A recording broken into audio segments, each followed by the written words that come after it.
Smackdown, February the 19th, 2004. We're in Fresno, California. Smart Mart Center. Woo! So, we open the show with Tres Hombre, Dominio, Rey Mysterio, Chavo Guerrero, and the man who maintained the main event at WrestleMania 20, that being Eddie Guerrero. Defeating Brock Lesnar. Absolutely. Something that formerly would be impossible in any world, much less this one.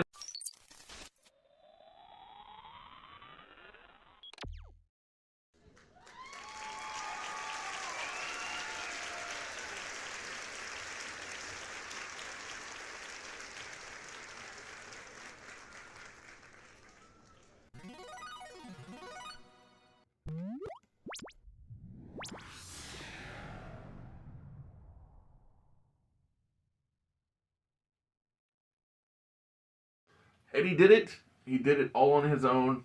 Didn't need his brethren, but they are here to celebrate because there were multiple instances when they could not celebrate the Royal Rumble victory. Absolutely. Whether it be a backstage assault or an in-ring attack or, Paul Heyman talking crap, it was always interrupted. But the reason for that was simply because I was saving it for the official crowning of Eddie as the number one contender. Yes. And so, in this exchange between uncle and nephew, best friend and best friend, it gets revealed that tonight we will see the first ever sit-down, one-on-one conversation between Shawn Michaels and Eddie Guerrero. I put in parentheses, this was recorded last night at Raw, but they don't tell you it was recorded last night at Raw. We just know that Shawn has Bible study on Tuesdays. So he will not be on SmackDown. And while the trio of Eddie, Ray, and Chavo are all celebrating and having a good time, we have a flash. Flash is the wrong word. We have a moment of deja vu. That's what I'm looking for. So, do you remember back when all three members had singles titles and the trios titles? Yes, back in the good old days. Do you remember who interrupted them to challenge for the said trios titles? Was it Nunzio? It was Nunzio.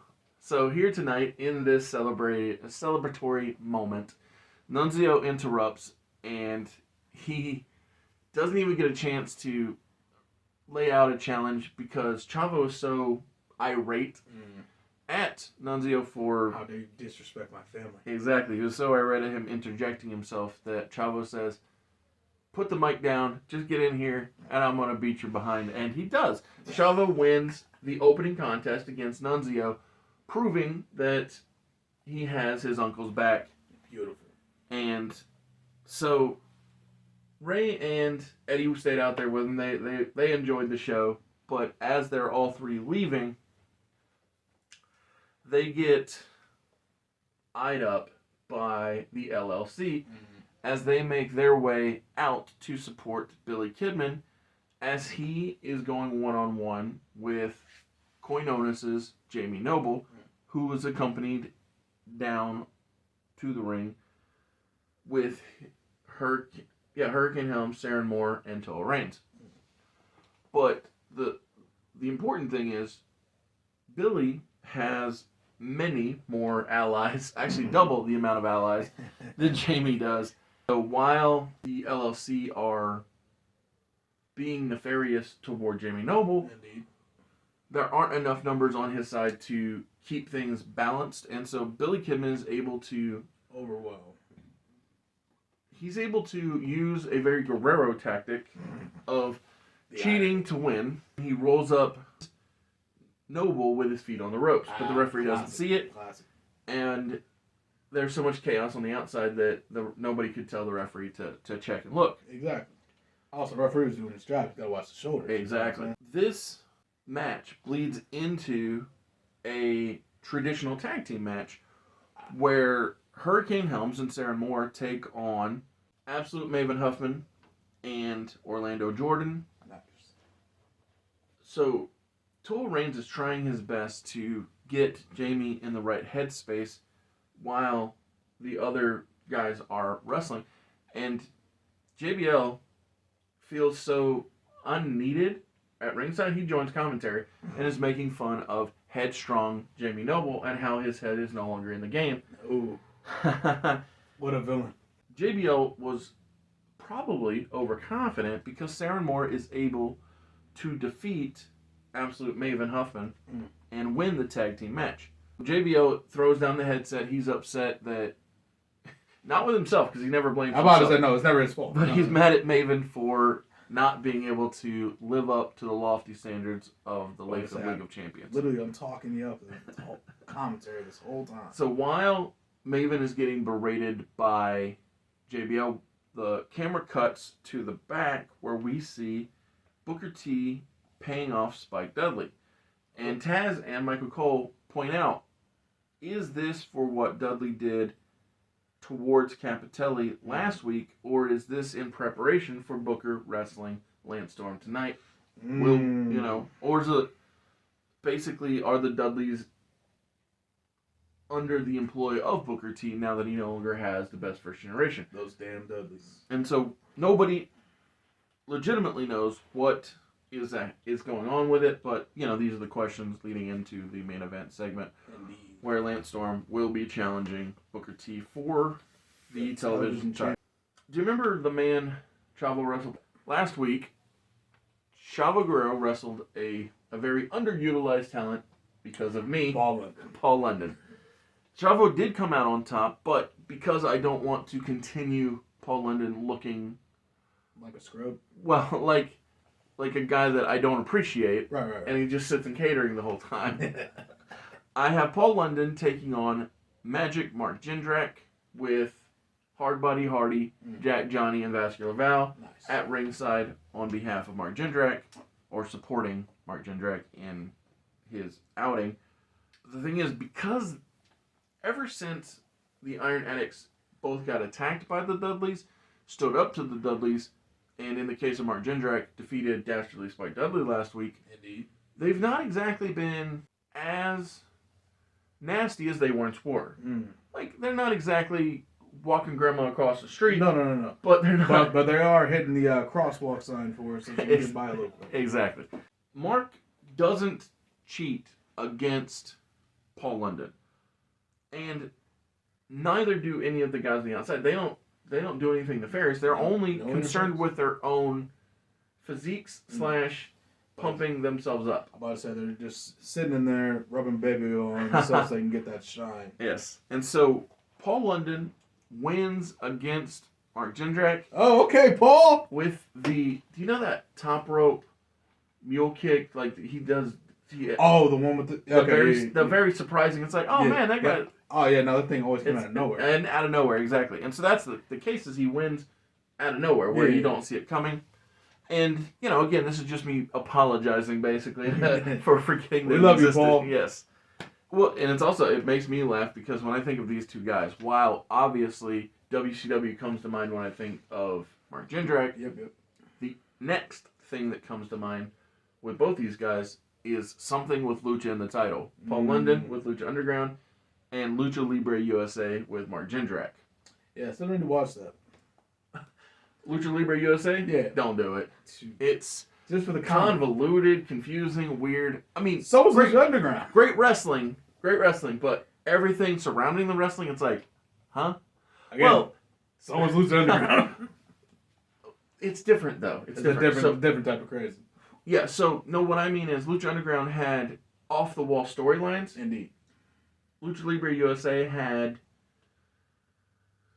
they filmed in different rings, in different locations. They cut it up so oddly that it'd be like, what? When is this happening? This is not even the same crowd. This is not even the same. So this is a continuity. Continuity. Yes. Well, not just that, but at the time that it was airing, one week it would be on at noon, the next week it would be on at like 2 a.m. Oh, they wanted this to film. It was like, what are you doing, MTV? Oh my goodness. Oh yeah, right. It was on MTV. Yeah, no wonder that didn't. Yeah, exactly. That wasn't gonna work.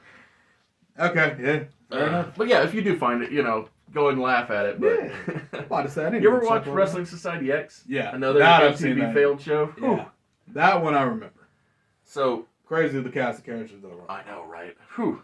What a world! What a world! So before we get to the sit down between Shawn Michaels and Eddie Guerrero, we have a Team Extreme Tornado, not championship match, but just chaos match. Yep. Where the Mod Squad takes on the Dudley Boys. Surprise, surprise, no shock at all. The Dudleys win. I can't believe it. Just devastated. You think with them being so masterful in the disciplines, yes, that they would dominate, but just I promise you, not in the stars. I'm not anti Funaki. It's just somebody's got to lose. Yeah. Somebody got to look at the lights. Before we get to the main event, where Lance Storm challenges Booker T for the television title, we see the pre-recorded sit-down between Shawn Michaels and Eddie Guerrero. I'm going to say that this was done in front of a live studio audience. Well, no, I was going to say it was moderated by Jim Ross. Yeah, that would make sense. Because, well, Oklahoma, two Texans, it's just, and, let's also look at it in this way. A man with credibility, lending credibility to two men with credibility. It's just making it all make sense. No flaws in the strategy here. And so it's... Do you remember when Jim Ross was the moderator for the WWE 2... Well, it wasn't even 2K at the time. It was WWE 13. And Steve Austin and CM Punk were the two guys that were talking. Yep. Why I bring that up is because Steve Austin and CM Punk were both baby faces in the presentation. And so are Shawn Michaels and Eddie Guerrero. Yes. And Jim Ross is Jim Ross, so, no doubt. It makes sense. And my point is, both guys can take jabs or throw barbs at one another, but they are both professionals and, like I said, good guys. Yes. And so that's the kind of feeling I have for this moment, because it's setting the groundwork for what is to come. Yes. Where people are allowed to choose their favorite. To root for. Yes. In our main event contest of the evening, Lance Storm takes on Booker T for his television championship. So Lance, who, let's be real, long before joining the Best First Generation, wasn't certain they were the right fit. Yes. Because at one point in time, he was with the Regal Counter Threat, and then when that whole thing fell apart, broke apart, was destroyed, he did inevitably become the third man in BFG. But there was always a bit of hesitation. And then when Booker T eliminated Scott Steiner from the Royal Rumble, it was the complete and utter disintegration of the unit. Because in reality, Scott Steiner was injured, and in fiction, Booker T caused the injury that fractured the group. Tonight, Lance Storm falls short against Booker T because Booker hits his scissors kick. Lance rolls out, and the referee sees Spike Dudley coming back out from the back after him and his brothers won, but the referee does not see that Bubba and Devon hit Lance Storm with a 3D and throw Lance back in the ring. When Spike 3D on the floor. Yes, and when Spike backs out and the referee is no longer concerned with him, turns around, sees Booker T pick up Lance, hit a bookend, just cover him 1, 2, 3. Close the book on this chapter. Exactly, and so Booker T retains the television title, which he defeated Eddie Guerrero to win, and so it makes it all make sense for keeping everybody elevated, and even Lance lost due to shenanigans, so nefarious means. Not terribly bad when it comes to the loss. Tough loss to eat, but it makes sense in the grander scheme. Absolutely.